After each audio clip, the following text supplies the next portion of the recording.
If you were watching the stock market yesterday, you probably noticed a big blue chip making some serious green. That's right, we're talking about Verizon. The telecommunications giant saw its stock price pop in a big way. Now, keep in mind, I'm not a financial advisor. This is not meant to be an endorsement for or against Verizon stock. I'm simply trying to give you the facts. Do with them what you will. So, what was the big news that had Wall Street buzzing and investors piling into Verizon, causing the stock to jump over 4% in a single day? One word: earnings. Yesterday morning, Verizon dropped its second quarter 2025 earnings report, and to put it mildly, they knocked it out of the park. The company beat analysts' expectations on several key metrics, painting a much better picture for the company than many had anticipated. First up, the headline numbers. Wall Street analysts had their predictions for Verizon's performance, and the company surpassed them. Verizon reported an adjusted earnings per share of $1.22, a little higher than the $1.19 that was expected. That is also a 6.1% increase from last year.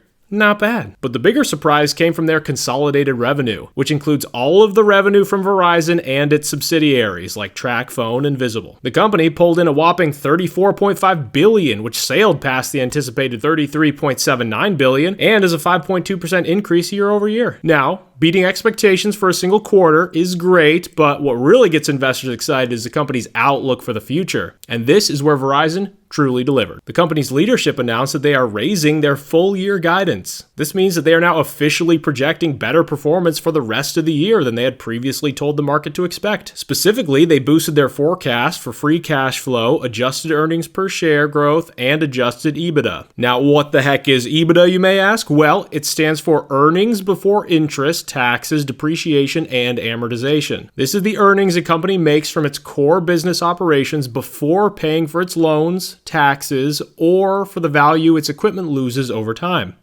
Now you know. EBITDA. And great news for dividend investors, the increased free cash flow guidance was a particularly bright green flag. It signals that Verizon is confident in its ability to generate the cash needed to continue rewarding its shareholders. And at a 6% dividend as of today, well, that's a pretty big reward. You can kind of think of it like this. If you own a stock paying a 6% dividend and the stock grows 4% that year, it's almost like owning a stock that grew 10%. But with that said, dividends and capital gains are taxed differently, but let's save that for another video. Now, it's important to keep in mind that with these high dividend paying companies, you generally aren't looking for massive capital gains growth. Slow, steady gains year over year coupled with the high dividend return, that's the name of the game. And finally, let's talk about customers. While there was a lot of focus on the financials, the underlying story of customer growth was also a major driver of the stock. While Verizon did see a small net loss in its post-paid phone subscribers, the number was much smaller than in previous quarters. But most importantly, Verizon saw impressive growth in two key areas: its broadband internet service and its prepaid wireless plans. The company added a significant number of new broadband customers, largely driven by the success of its 5G-powered fixed wireless access, or FWA. Now, if you're not sure what this is, think of it a bit like your home router that provides internet to your house. Well, instead of that router being physically connected to the network via cable, it simply sends and receives data wirelessly between the provider and your devices. It's kind of like a mobile hotspot, but it actually works. They also saw a healthy increase in prepaid customers, a welcome turnaround from the same period last year. So to sum it all up, Verizon stock got a major boost yesterday because the company delivered a stellar second quarter earnings report. They beat on the top and bottom lines, raised their financial outlook for the rest of the year, and showed strong growth in their broadband and prepaid businesses. For a massive company like Verizon, a stock jump of over 4% in a single day, well, that's a pretty big deal. Now let's go take a quick look at the stock profile over on Yahoo Finance. All right, well, here we are over at Yahoo Finance. Currently, we're looking at Verizon Communications, Inc. Obviously, that's what we're talking about today. Stock ticker VZ. Right now, it's trading around $42.7 a share. Not too bad, up 0.65% for the day. Now, as you can see here, this is just over the last day, so let's pull this back out over the last 5 days. And this is where you can see that jump. If I hover over this little bubble here, all right, this is where we get the earnings report on July 21st. EPS estimate 1.19. That's what people were expecting the company was going to earn for their earnings per share. The actual 1.22, as mentioned before in the video. So that's a 2.59% beat. Now, that may not seem like a lot, But honestly, when companies beat these earnings estimates, even if it's by a little bit, people really do like it. Now, something else important that I think is probably worth noting are these little bubbles here, okay? All these gold ones. These are all analysts making adjustments to their estimates for the company or their ratings for the company. So right here we got JP Morgan, okay, maintaining a neutral rating. So neutral essentially means that they believe that the stock is going to sort of perform in line with the sector as a whole. So they're maintaining that neutral rating, but they are raising their price target from $47. Right now we're at $42, so they're raising it from $47 to $49. So that's not too bad. And here we have Morgan Stanley, again, maintaining their equal weight. That's another way of saying that they think it's going to perform sort of on par with the sector.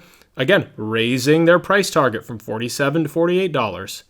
RBC Capital, maintaining their sector perform. Again, another way of saying the same thing, and raising their price target from 45 to 46. And finally, we have B of A Securities, which is maintaining, again, their neutral rating, but raising their price target from 45 to 49. So if we saw the stock go from 42 to 49, that would be pretty decent, especially given the fact that this is a high dividend-paying stock. If you see right here, this 6.38%, that is the dividend yield. Essentially what that means is, what you would expect on a percentage basis to return in dividends from owning the stock. So if you had, let's say, in theory, $100 worth of Verizon stock, theoretically, you'd be returning around $6.38.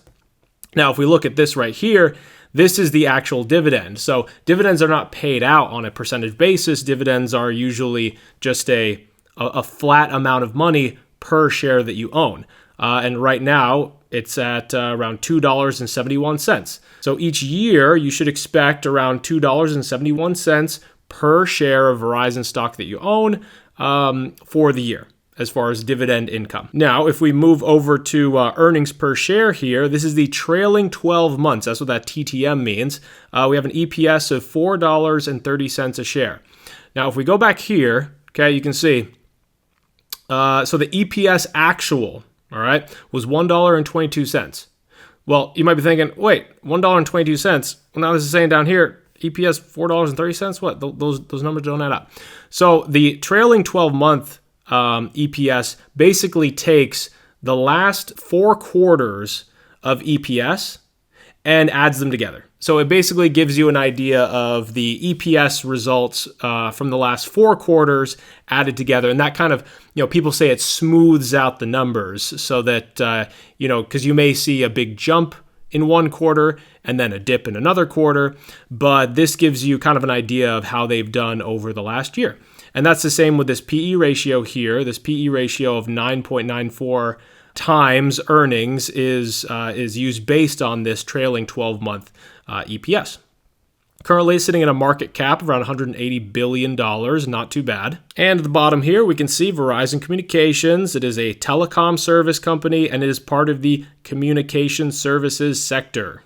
Now, as I always say, remember, I am not a financial advisor, and this video is for informational and educational purposes only. Always speak to a financial professional before making any investment decisions. And remember, past performance does not equal future performance. I also want to give an update on our charity fund, which is holding strong at $1,040. Remember, I'm investing $5 for every subscriber until we reach that $50,000 goal. So if you want to be a part of it, all you have to do is subscribe. It doesn't cost you a thing. So what do you all think about Verizon's latest performance? Are you bullish on the stock? Let me know your thoughts down in the comments below.